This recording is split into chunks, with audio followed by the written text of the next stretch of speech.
of the car! Now! Adrian Ross had barely hung up the gas nozzle when the spotlight hit him. Two officers. A rest stop off I-16. Middle of nowhere, Georgia. The hell, I'm pumping gas, man. Did I stutter? Out! Hands where I can see them. You got no right to! Pike, pull this animal out before I do it myself. Pike ripped the door open. Wells grabbed Adrian by the collar and slammed him face first onto the asphalt, cuffs biting into his wrists.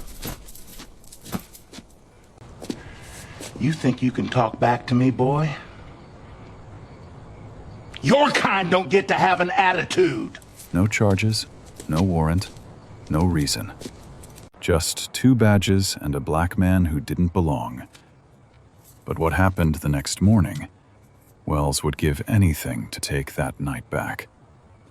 Because the next morning, both officers realized their careers were already over. The highway stretched long and empty through southern Georgia, the kind of road with the trees pressed in close, and the only light came from your own headlights bouncing off the asphalt. Adrian Ross had been driving for 6 hours. His fingers tapped a slow rhythm on the steering wheel, keeping time with the low hum of the engine. The sedan ate up miles of nothing: pine forests, the occasional dead armadillo, and exit signs for towns he'd never heard of. Tomorrow morning, he would sit behind a bench for the first time as a federal judge. Not a mock trial, not a moot court exercise. The real thing. His name on the brass plate. He'd spent 22 years building toward that chair. 4 years at Howard, 3 at Yale Law, 15 years grinding through cases as a civil rights attorney, the kind of work that paid in purpose, not money. 700-page briefs, depositions in windowless rooms, clients who cried on the phone at midnight because they didn't think anyone would believe them. And now this. A lifetime appointment. A robe in the garment bag on the back seat, still wrapped in dry cleaning plastic. The gas gauge dipped below a quarter tank. Next town was 40 miles out, but there was a rest stop in 3. Adrian flicked on the blinker, even though there wasn't another car in sight. Old habit. His mother had drilled it into him. Always signal. Always use your manners. Always give them one less reason. The rest stop appeared like a dim island in the dark. A Quick Mart with half its sign burned out, 2 gas pumps from the previous decade, and a parking lot cracked down the middle where weeds pushed through. A single overhead light buzzed and flickered, casting everything in a sickly yellow wash. Adrian pulled up to the pump, killed the engine, stepped out and stretched, arms above his head, spine popping after hours in the seat. The air hit him thick and warm, heavy with pine sap and old gasoline. Crickets screamed from the tree line. Somewhere behind the building, a bullfrog called out and got no answer. He swiped his card, started the pump, walked toward the Quick Mart for coffee. The patrol car was parked in the far corner of the lot, tucked behind a dumpster where the light didn't reach. Adrian noticed it the way you notice a wasp on the windowsill. Not alarmed, just aware. Every black man in America develops that radar by the time he's 12. It's not fear exactly. It's geometry. Calculating angles, distances, sightlines, knowing where you are in relation to the uniform without ever looking directly at it. He pushed through the door. The clerk, a teenager with acne and headphones around his neck, barely glanced up. Adrian poured a large black coffee, grabbed a pack of peanuts, and set them on the counter. $3.78. He paid in cash, left the change, walked back out into the warm dark. The gas pump clicked off. He replaced the nozzle, screwed on the cap, and reached for his car door. Inside the patrol car, 2 figures sat watching. The cabin light was off, but the glow of a laptop screen lit their faces from below. Sergeant Grady Wells, 16 years on the force, built like a fire hydrant, the kind of man who spoke in commands, even ordering breakfast. And Officer Danny Pike, 24, fresh from the academy, still young enough to think every shift might be the one that made his career. Wells watched the sedan. Watched the man in slacks and a pressed shirt buying coffee at 11:30 at night in the middle of nowhere. He picked up the radio. The spotlight hit Adrian before he heard the engine. 1 second he was standing at the pump, reaching for the gas cap. The next, a wall of white light pinned him against the sedan like a moth on a board. He raised one hand to shield his eyes. The cruiser doors opened in unison. "Step away from the vehicle." Sergeant Grady Wells came first. 16 years in the department had given him a walk. Slow, wide, deliberate.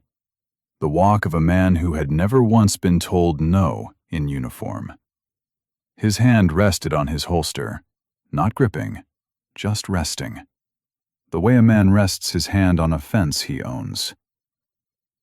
Officer Danny Pike came from the passenger side, 24 years old, 6 months out of the academy, eager in a way that made his movements sharp and twitchy. He circled wide, flanking the sedan from the rear. "License and registration." Adrian reached into his back pocket, slowly. Every black man learns the choreography before he learns to drive. Hands visible, movements announced. No sudden turns. "Here." Wells took the license, held it up to the spotlight, squinted, looked at Adrian, looked back at the card. "Adrian Ross. That's your real name?" "It's on the license." "I didn't ask what's on the license. I asked if it's your real name." Wells tucked the card into his shirt pocket like it belonged to him now. "Where you coming from?" "Atlanta." "Where you headed?" "Dalton." "Dalton." Wells repeated the word like it tasted wrong. "What business you got in Dalton?" "Work." "What kind of work?" "Legal work." Wells glanced at Pike. Pike smirked, the kind of smirk that said, "Sure, buddy." "Legal work, at midnight, driving through Telfair County." Wells leaned against the sedan, Adrian's sedan, put his full weight on it like he was leaning on his own truck at a barbecue. "You know what that sounds like to me." Adrian didn't answer. "That sounds like a story. And I've heard a lot of stories on this road." Wells pushed off the car and stepped closer, close enough that Adrian could smell the dip tobacco on his breath. "Pop the trunk." "No." The word landed like a stone in still water. Pike's hand went to his holster. Wells didn't move. He just tilted his head, the way a dog does when it hears something it doesn't understand. "What did you say?" "I said no. You don't have probable cause, and I haven't consented to a search." "Probable cause." Wells tasted the words, smiled. Not a warm smile. The smile of a man whose patience was a performance, and the performance was ending. "You hear that, Pike? He knows the vocabulary." "I hear it. Let me tell you something about probable cause." Wells jabbed a finger into Adrian's chest. Hard. "I decide what's probable. I decide what's cause. Out here, I'm the law. You're just a guy with a nice car and no good reason to have it." "I want your badge number." Wells laughed, a short bark that echoed off the gas pumps. "Badge number? That's cute." He turned to Pike. "Write that down, would you? Man wants my badge number." Pike didn't write anything down. "Turn around." "I'm not." "Turn around." Adrian didn't move. For 3 seconds, nobody moved. The fluorescent light above the pump buzzed and flickered. A moth circled it once, twice, and flew into the dark. Then Wells grabbed him by the shoulder and spun him. Adrian's chest hit the hood of the sedan, his cheek pressed flat against the warm metal. Pike was on him in a second, hands behind his back, cuffs ratcheting tight. "You're making a mistake," Adrian said. Quiet. Not a threat. A fact. "Only mistake out here tonight is yours." Wells patted him on the back the way you'd pat a dog that finally sat down. "You should have just popped the trunk." They put him in the back of the cruiser, the doors shut with a sound like a vault closing. Through the cage partition, Adrian watched Wells walk back to the sedan, open the driver's door, and start rifling through the glove box. The garment bag hung from the hook above the rear passenger window. Black fabric, brass zipper, a small embroidered seal on the front. Neither officer looked at it. Not once. The drive to the county station took 11 minutes. Adrian counted every one of them. He sat in the back of the cruiser with his hands cuffed behind him and his shoulders burning from the angle. The partition smelled like old sweat and disinfectant. Someone had scratched the words, "Good luck," into the plastic with a fingernail. Wells drove. Pike sat in the passenger seat, twisting around every 30 seconds to look at Adrian through the cage. Not checking on him, studying him. The way a kid studies something he caught in a jar. "You know," Wells said, not looking in the mirror, "most people just cooperate. Open the trunk, let us take a look, everybody goes home happy. But you had to be difficult." Adrian said nothing. "Silent treatment now? That's fine. We got all night." The station was a flat brick building at the edge of town, the kind of place that looked like it had been built in the 70s and hadn't been touched since. A flag hung limp from a pole out front. The parking lot was empty, except for 2 other cruisers and a pickup truck with a department sticker on the bumper. They pulled him out of the car by his arm. Not gently. Wells walked him through the front door with one hand on the back of his neck, fingers digging in, steering him like cargo. The desk sergeant looked up from his computer, a heavy-set man with reading glasses pushed down his nose.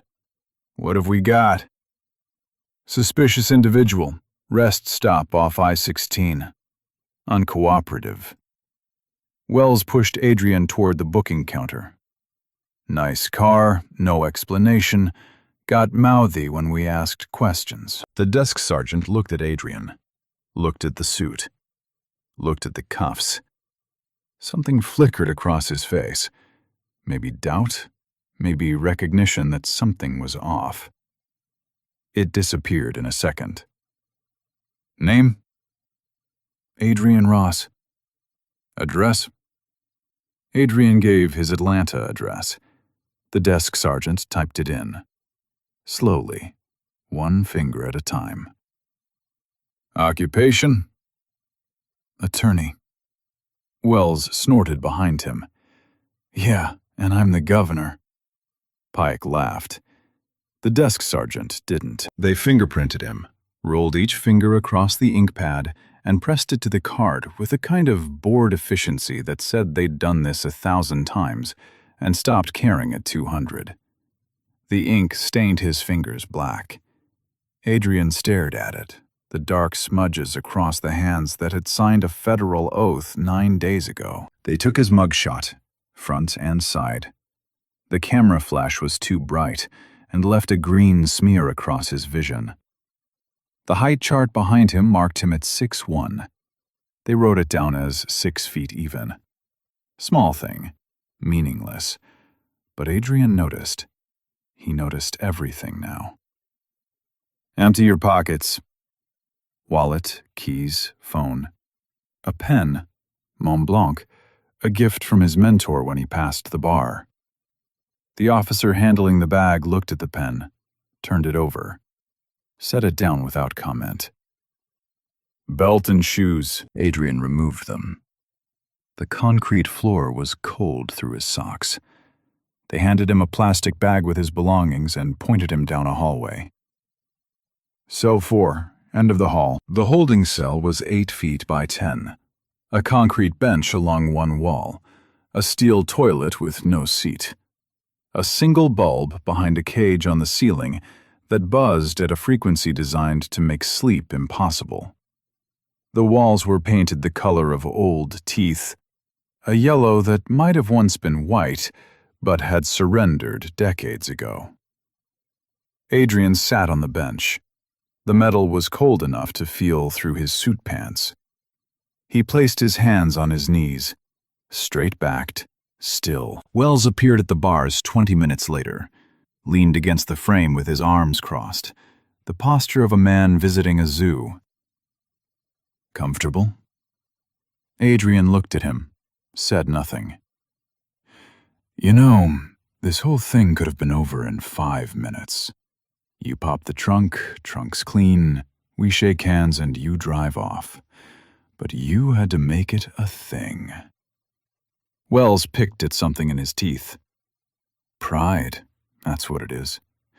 Your people always got too much pride for your own good. I'd like to make my phone call.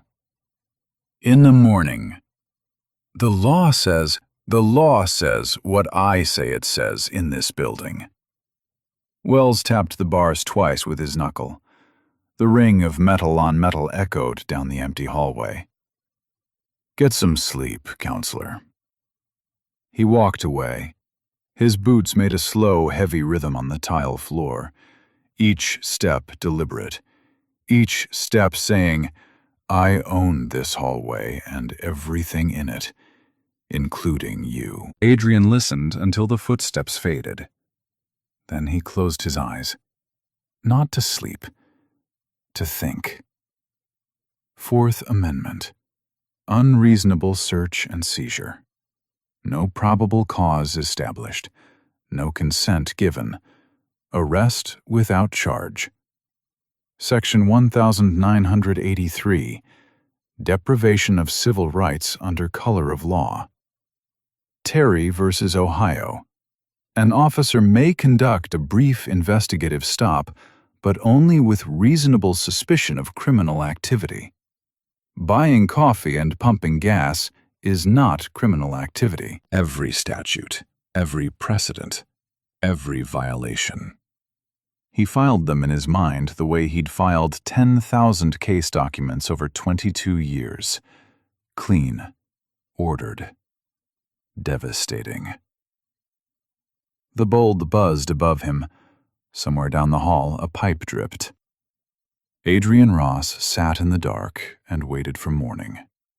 Hours passed in pieces. The bulb never turned off. It just hung there behind its cage, humming at the same dead frequency, throwing a pale light that turned everything the same shade of sick. Adrian lost track of time somewhere after the second hour. There was no window, no clock, just the hum and the drip, and the occasional sound of boots passing down the hallway. He didn't lie down.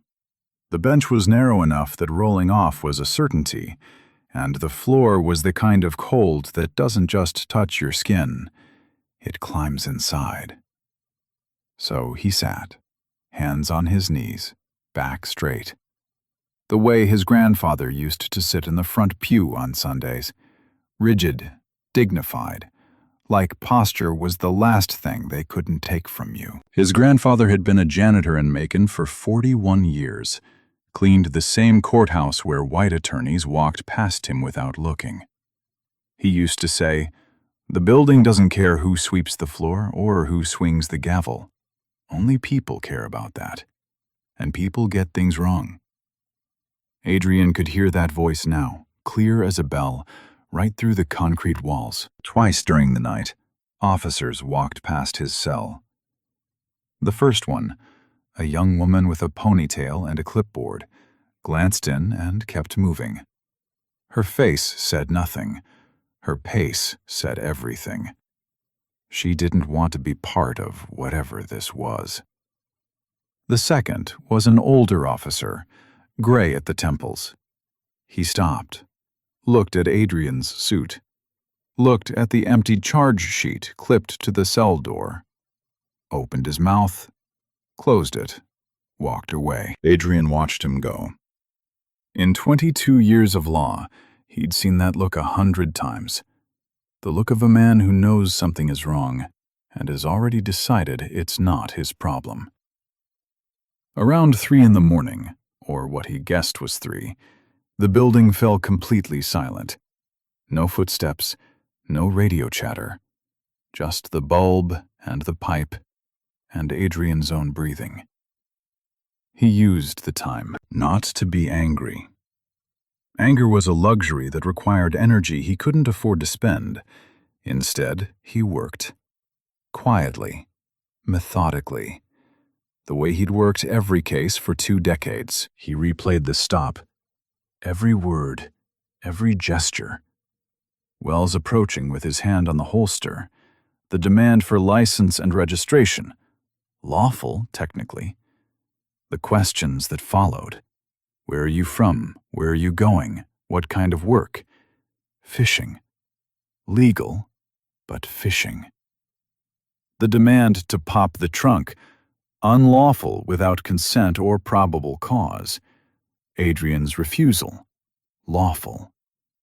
The arrest that followed. Unlawful. He replayed the booking. No Miranda warning. No charge read. No attorney access. The desk sergeant had processed him on Wells's verbal description alone. Suspicious individual, uncooperative.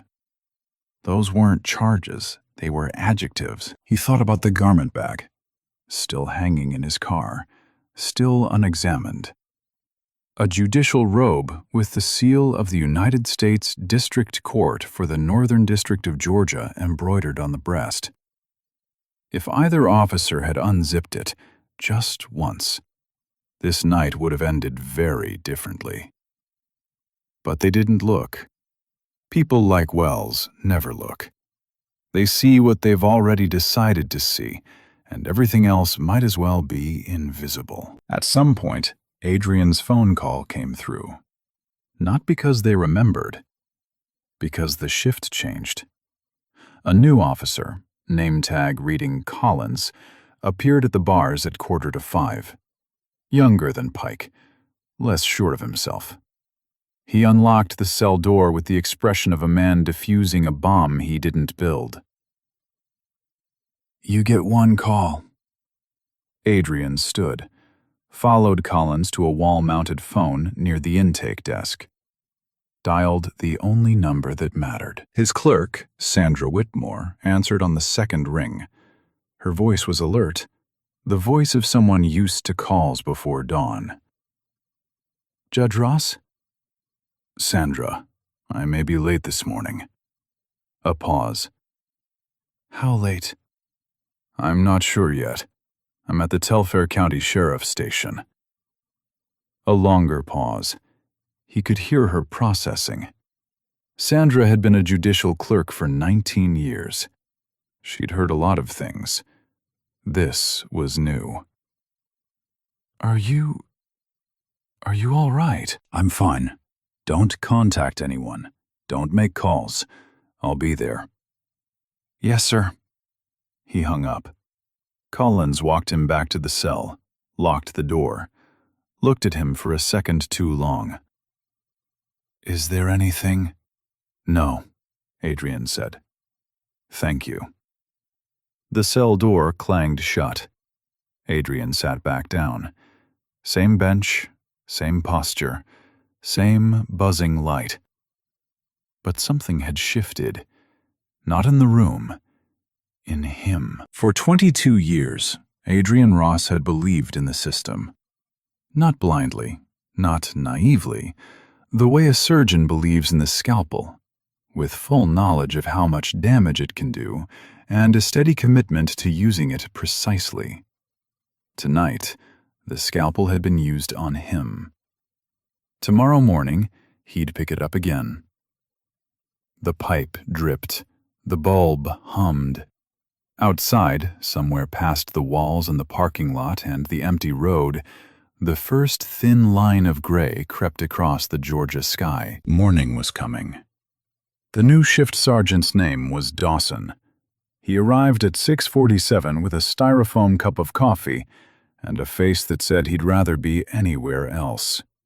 He sat behind the intake desk, pulled up the overnight log, and started reading. It took him less than 2 minutes to find the problem.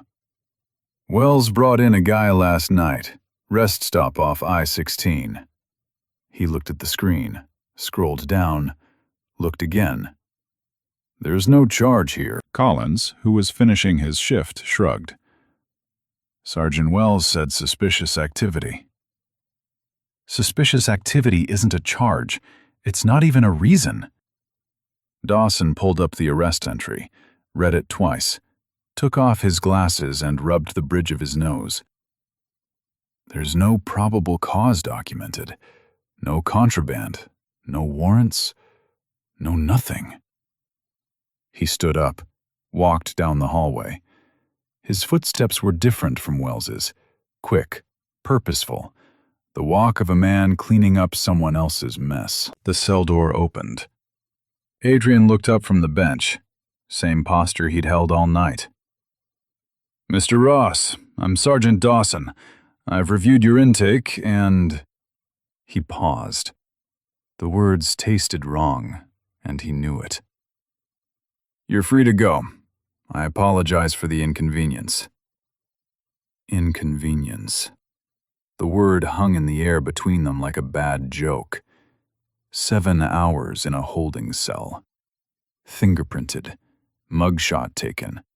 Face cut open on a gas station parking lot. Inconvenience. Adrian stood, straightened his suit jacket, buttoned it with the same hands that still had ink stains along the fingertips. Where are my belongings? Front desk. We'll process you out. The paperwork took 12 minutes. They returned his wallet, his keys, his phone, the Mont Blanc pen. Everything accounted for. Everything, technically, undamaged. Adrian signed the release form with steady hands. Dawson walked him to the front door, held it open. Another small gesture, meant to sand down the edges of what had happened. Adrian walked through without looking at him. Pike was still at his desk in the bullpen. Adrian could see him through the window, feet up, scrolling his phone, a gas station breakfast burrito in one hand. He didn't look up, didn't notice, probably didn't care. Outside, the morning hit Adrian like a wall. Warm air, bright sun, birdsong, the whole world carrying on like nothing had happened. His car was in the impound lot behind the building. They'd left it unlocked. The glove box was still open from Wells's search. Papers from the center console were scattered across the passenger seat. The garment bag hung untouched. Adrian gathered the papers, closed the glove box, sat in the driver's seat for a long moment with his hands on the wheel. The leather was warm from the sun. The cut on his cheek had dried into a thin, dark line. He could feel it pull every time he moved his jaw. He checked the mirror. The bruise along his jawline was turning purple. A crescent-shaped scrape ran from his cheekbone to his ear where the asphalt had bitten in. He touched it once, pulled his hand away. Then he drove. Not home, not to a hospital, not to an attorney's office. He drove north on I-16, merged onto I-75, and kept going. The courthouse was 43 minutes away. He had a docket at 9. At a gas station, a different one, larger, well-lit, busy, he stopped. Used the restroom to wash the dried blood off his face. The water ran pink in the white sink. He patted his cheek dry with a paper towel, careful around the edges of the cut. He changed into a fresh shirt, knotted his tie in the mirror, adjusted the collar so it sat just below the bruise. He didn't try to hide it. Back in the car, he reached over the seat and unzipped the garment bag. The robe was black and pressed and perfect. He hung it from the hook above the window, the same hook it had hung from all night while 2 officers searched everything around it and never once looked up. Adrian Ross pulled back onto the highway. The sun was full now. The road was clear. 43 minutes. The Whitfield County Federal Courthouse sat at the end of an oak-lined street in downtown Dalton, Georgia. 3 stories of limestone and glass, built in the 90s to replace the old one that had finally given up on its foundation.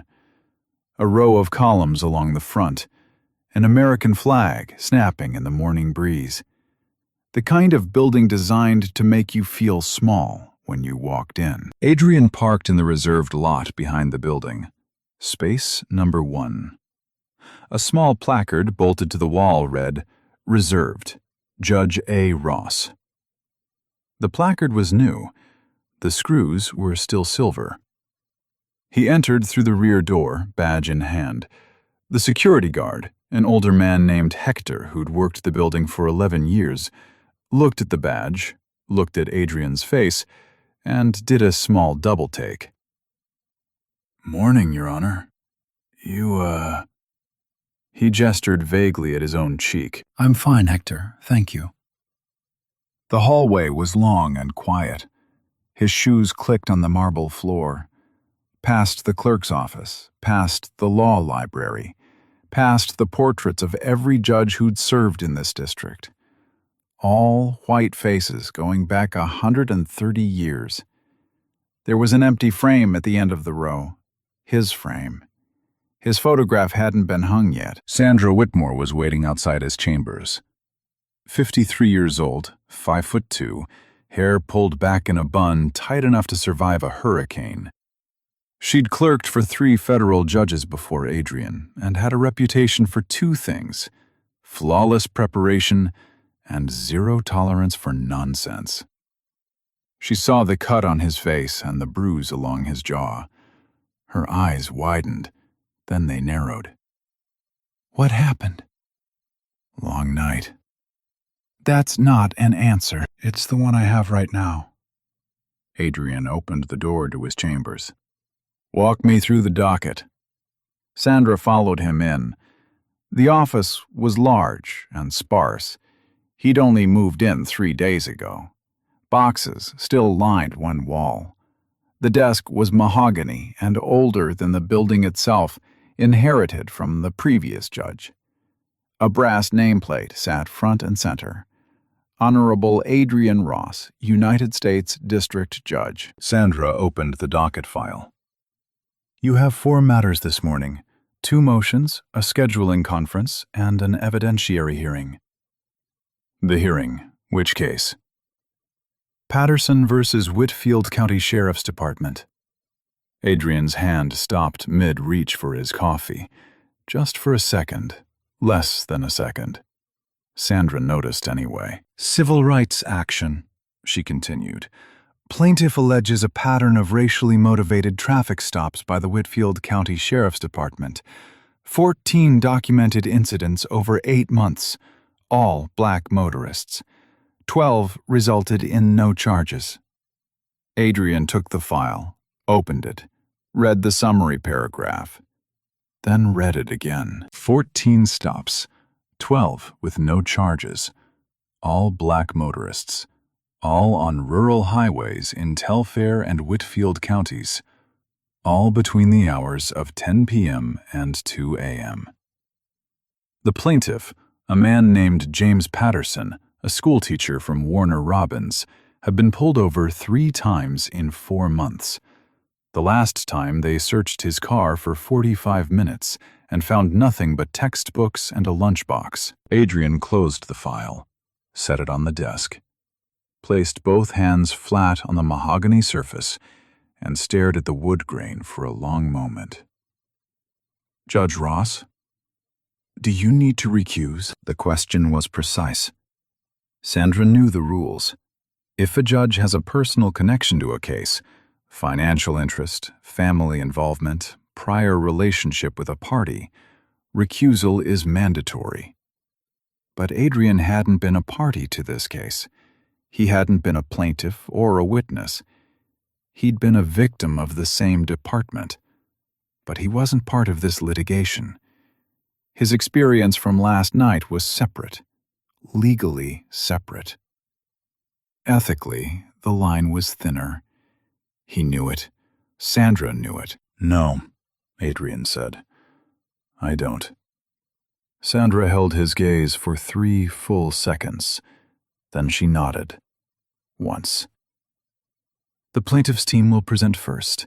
They're bringing 3 witnesses and body camera footage from 2 of the stops. The defense has filed a motion to exclude the footage.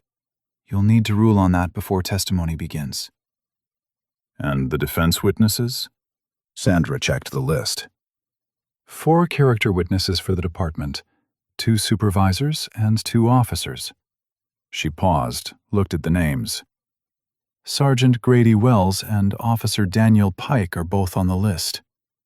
She said the names the way you read ingredients on a label. Routine, unremarkable. She had no reason to know those names. She had no reason to notice Adrian's jaw tighten when he heard them. "They'll be in my courtroom." "Yes, sir. Scheduled for the afternoon session." Adrian stood, walked to the window. Downtown Dalton spread out below. Quiet streets, a few people heading to work, a coffee shop opening its doors. A normal Tuesday morning for everyone except him. He turned back to Sandra. "I'll need the full case file, every exhibit, every deposition, and pulled the department's internal affairs records for the last 3 years." Sandra was already writing. "Anything else?" "No." He reached for the garment bag, unzipped it, pulled out the robe. The fabric was heavy in his hands, cool and black and certain. He put it on, adjusted the collar. The bruise on his jaw sat just above the neckline, visible to anyone who looked. He didn't adjust it further. "Call the courtroom. Tell them I'm ready." "All rise. The United States District Court for the Northern District of Georgia is now in session. The Honorable Judge Adrian Ross presiding." The courtroom stood. Attorneys on both sides. The plaintiff, James Patterson, a 41-year-old school teacher in a borrowed suit, sat behind the plaintiff's table with his hands folded. The gallery was half full. A reporter from the Dalton Daily Citizen in the 3rd row. 2 law students from Mercer with notebooks open. And in the 4th row, on the defense side, Sergeant Grady Wells and Officer Danny Pike sat in dress uniform. Adrian entered from the side door, robe on, back straight, the cut on his cheek and the bruise along his jaw visible under the courtroom lights. He climbed the 3 steps to the bench, sat down, and opened the case file. He did not look at the 4th row. Not yet. "Good morning. We are here in the matter of Patterson versus Whitfield County Sheriff's Department, case number 422-CV-0118. His voice filled the room, steady, resonant, practiced. The voice of a man who had spent 15 years in courtrooms before he ever sat above one. This is an evidentiary hearing on the plaintiff's claims under Title 42, Section 1983 of the United States Code, alleging a pattern of racially discriminatory traffic stops in violation of the 4th and 14th Amendments. He looked up from the file, scanned the room. His eyes passed over the defense table, the gallery, and landed, briefly, almost accidentally, on the 4th row. Pike saw him first. It took 3 seconds.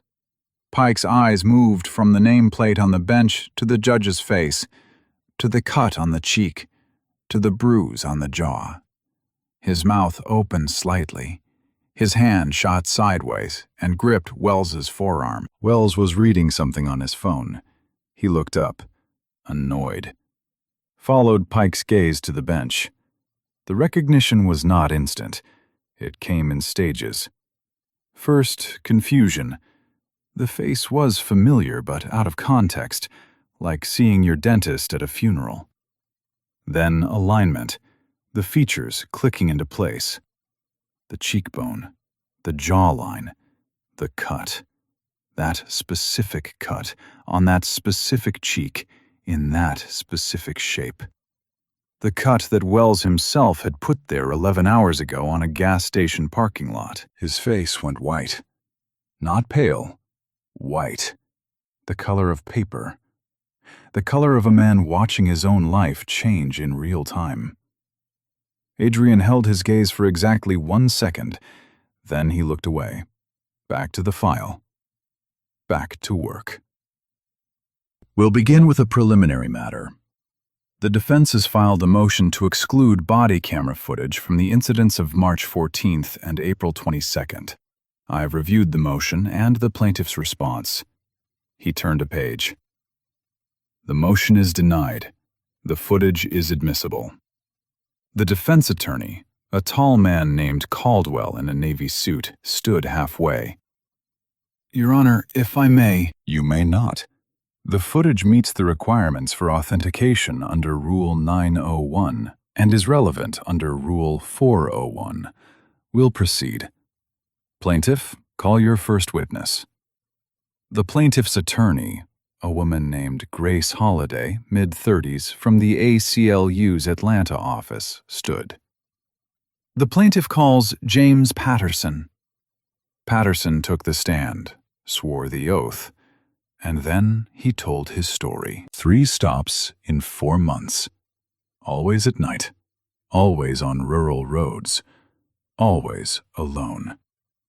The first time they told him his taillight was out. It wasn't.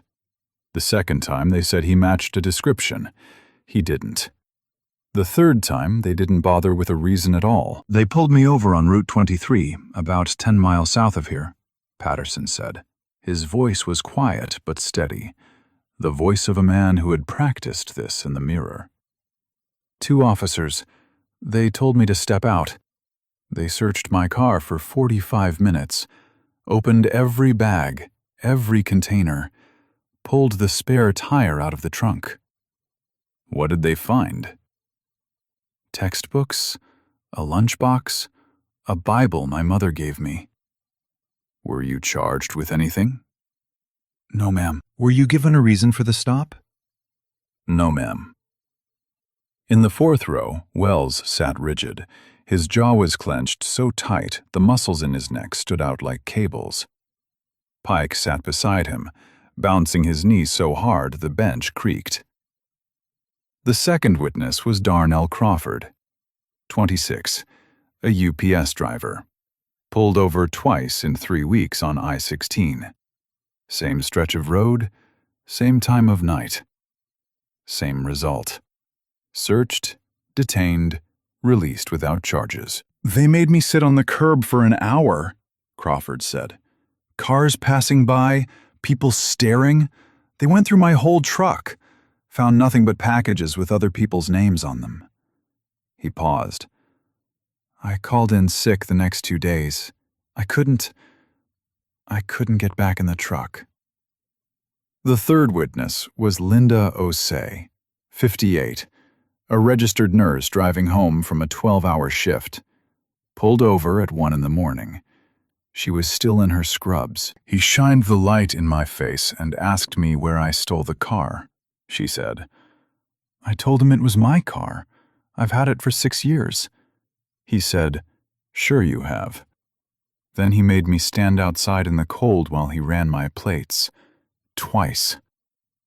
Were you charged? No. Were you given a reason? He said I was driving too slow for the speed limit. A pause. I was going 53 in a 55. Adrian wrote notes. He wrote them carefully, in the same neat handwriting he'd used on 10,000 legal pads. His face showed nothing. Not anger, not recognition. Not the fact that every single detail, the flashlight, the tone, the assumption, The search, the absence of reason, mirrored his own night. Beat for beat, word for word. He didn't need to show it. The record was building itself. Wells hadn't moved in 20 minutes. He sat with his arms crossed and his eyes fixed on a spot on the floor 6 feet in front of him. Not watching the witnesses, not watching the judge, watching nothing. The posture of a man who had just realized the ground beneath him was made of glass, and it was already cracking. Pike was worse. His face had gone from white to gray.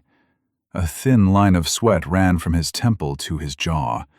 His dress uniform, pressed and perfect an hour ago, was dark under the arms. The testimony continued. 3 more witnesses scheduled for the afternoon. Body camera footage queued. Internal affairs records flagged. And behind the bench, Adrian Ross turned another page. The cut on his cheek caught the light every time he moved. A small wound, already healing. But in this courtroom, it was the loudest thing in the room. The afternoon session began at 1:30. The courtroom was fuller now.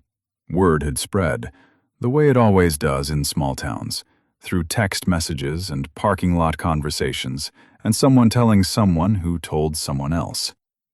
The gallery had filled with faces Adrian didn't recognize. Local press, a few retired attorneys, 2 city council members in the back row, and in the 4th row, still in dress uniform, still in the same seats, Sergeant Grady Wells and Officer Danny Pike. They hadn't left for lunch. Pike had gone to the bathroom once. Wells hadn't moved at all. The defense calls Sergeant Grady Wells. Wells stood. It took him longer than it should have. His legs seemed uncertain beneath him, like the floor had shifted and he hadn't found his balance. He walked to the witness stand, the same confident stride from last night, stripped down to something mechanical, automatic, empty. He placed his hand on the Bible. "Do you swear to tell the truth, the whole truth, and nothing but the truth, so help you God?" "I do." His voice cracked on "do." A hairline fracture. The court reporter looked up. Adrian looked at him. Directly. For the first time since the hearing began. "Sergeant Wells, please state your full name and rank for the record." Wells's eyes met Adrian's. Up close, 15 feet, the cut on the judge's cheek was unmistakable. The shape, the placement, the exact mark that asphalt leaves on skin when a man's face is pressed into it by force. Grady Allen Wells, Sergeant, Whitfield County Sheriff's Department. His hands trembled on the railing of the witness box. Barely visible, but visible. Defense Attorney Caldwell approached. "Sergeant Wells, how long have you served with the department?" 16 years. "And in those 16 years, how would you describe the department's approach to traffic stops?" "Professional. By the book. We follow standard operating procedures." "Are those procedures race neutral?" "Yes, sir." "Are officers trained in constitutional limitations on stops and searches?" "Yes, sir. Annual training." "Thank you." Caldwell returned to his seat. He seemed satisfied. The answers were clean and rehearsed. That was the problem. Grace Holliday stood. She straightened her jacket, picked up a single sheet of paper, walked to the podium with the unhurried confidence of someone holding a winning hand. "Sergeant Wells, you said your department follows standard operating procedures for traffic stops, is that correct?" "That's correct. And those procedures require documented probable cause before conducting a vehicle search?" "Yes."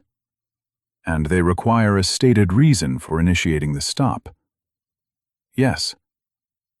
I'd like to direct your attention to the incident of March 14th involving James Patterson. She placed a document on the overhead projector. This is the department's own incident report. Can you read the stated reason for the stop? Wells looked at the screen, swallowed.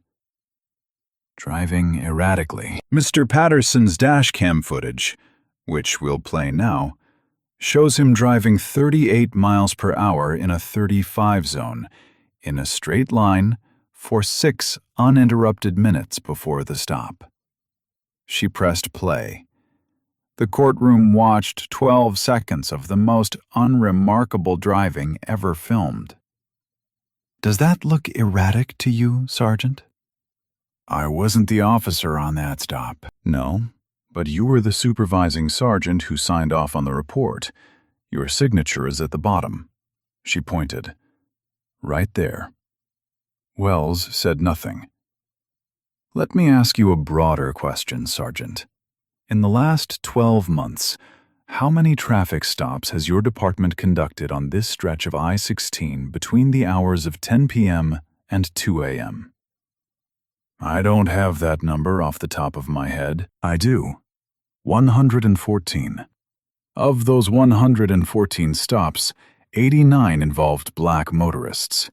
That's 78%. She let the number breathe.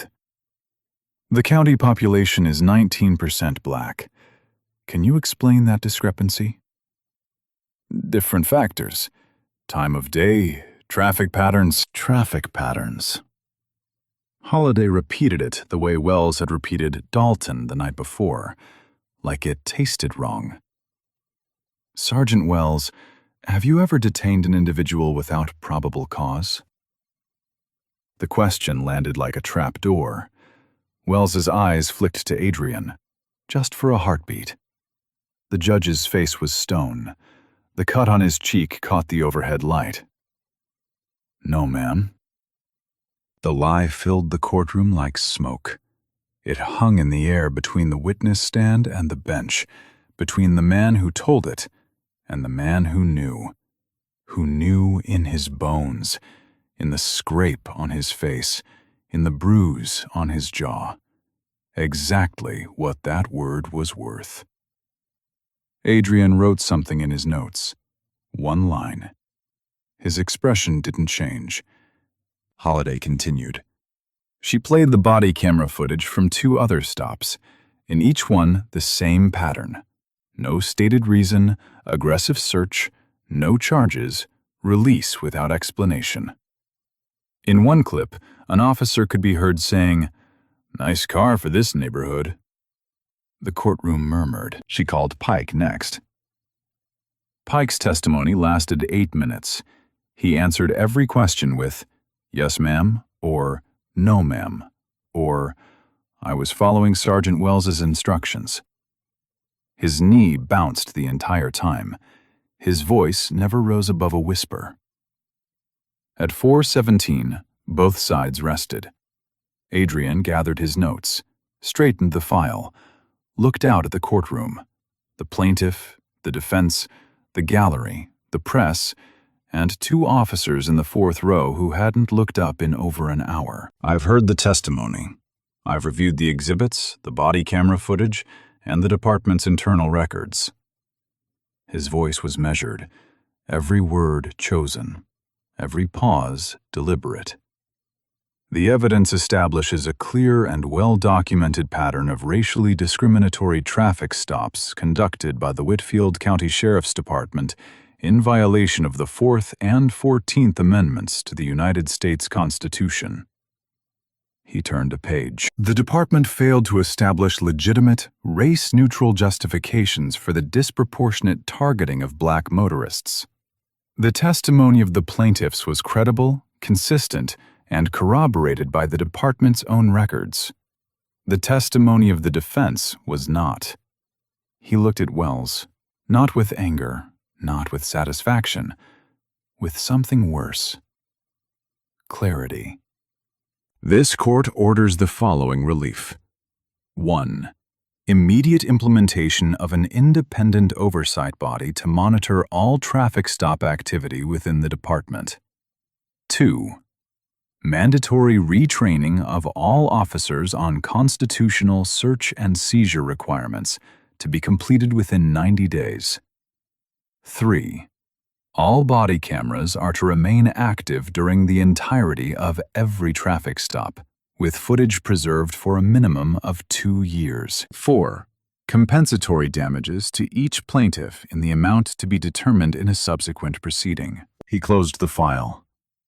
This court is adjourned. The gavel fell. 1 strike. The sound of it echoed off the limestone walls and the high ceiling and the polished wood. A single, clean, final note. Wells sat in the 4th row with his hands on his knees. The same posture Adrian had held in the cell. The same stillness. But a different kind. The stillness of a man who had just heard the first crack in everything he'd built. He didn't stand when the courtroom rose. The courtroom emptied slowly. James Patterson hugged Grace Holliday in the hallway, a long, wordless embrace between 2 people who had just won something that couldn't be measured in dollars. Wells and Pike were the last to leave.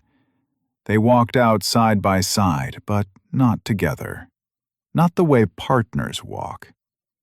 The way strangers walk, who happen to be heading for the same exit. Pike stared at the floor. Wells stared straight ahead. In the lobby, a reporter tried to get a comment. Wells pushed past her. Pike mumbled, "No comment," and followed him through the glass doors. They got into separate cars. That detail would mean something later. Adrian didn't watch them leave. He was in his chambers, hanging the robe back in the garment bag. The same bag. The same hook. The same brass zipper that 2 officers had walked past 12 hours ago, without a glance. Sandra appeared in the doorway. She'd watched the entire hearing. She'd seen the cut under the courtroom lights and done the math. "Good first day," she said. Adrian almost smiled. Almost. Good first day. 3 weeks later, the department placed Wells on administrative leave. The internal affairs investigation expanded beyond the Patterson case. 7 additional complaints surfaced, all from black motorists, all from the same stretch of I-16, all involving Wells or officers under his direct supervision. 2 more officers were suspended. The department's overtime budget was gutted to pay for the mandated oversight body. Pike resigned before the investigation reached him. Badge turned in on a Tuesday morning, gone by noon. No statement, no forwarding address. Someone at the station said he moved out of state. Someone else said he just stopped answering his phone. Wells fought it, hired a lawyer, filed a grievance claiming the ruling was biased. His attorney submitted a complaint alleging Judge Ross had a conflict of interest, though he never specified what that conflict was. He couldn't. Specifying it would mean admitting what happened at the rest stop. And admitting that would mean confessing to the exact conduct the court had just condemned. The complaint was dismissed in 11 days. 6 months later, the Patterson decision was cited in 3 civil rights cases across Georgia. A professor at Emory Law included it in her fall syllabus. The Atlanta Journal-Constitution ran a feature with the headline, "The Judge Who Didn't Need to Say a Word." Adrian never spoke publicly about that night. No interviews, no op-eds. The cut healed into a thin scar along his cheekbone, barely visible unless you knew where to look. Every morning he drove the same route to the courthouse, and every morning he passed the exit for that rest stop off I-16. He never stopped there again. He didn't need to. The Quick Mart closed 8 months later. The pumps came out. The sign came down. The parking lot cracked further, and the weeds took over for good. But the courthouse stayed open, and behind the bench, Adrian Ross kept showing up. Every morning, same robe, same posture, same steady hand. A judicial role who in that car all night and need the official ever look up that how biased was, it only see what he already decided to see. Well, spent 16 years believing his badge was the final word. Thus, on the dark highway, power men control who were stopped, who were set, who were thrown on the asphalt. But power built on fears had an expiration date. It only survived until it missed something it can wreck. Adrian didn't need to announce who he was. He didn't need revenger. He sat in that cell with ink on his finger and a cast on his face. And when morning came, he wrote 43 minutes, put on that roll, and let the evidence speak. 22 years of preparation meeting, one night in injustice. The system that failed him became the very instrument that protected 14 others just like him. But here the real question, when the person being wronged had no rope, no bench, no courtroom, waiting for them the next morning, the justice still show up, and if it doesn't, whose responsibility it does? Yours, mine, or the system we all agree to live under? Drop your answer in the comments. If this story moved you, share it with someone who needs to hear it. Subscribe if you are new. I'll see you in the next one.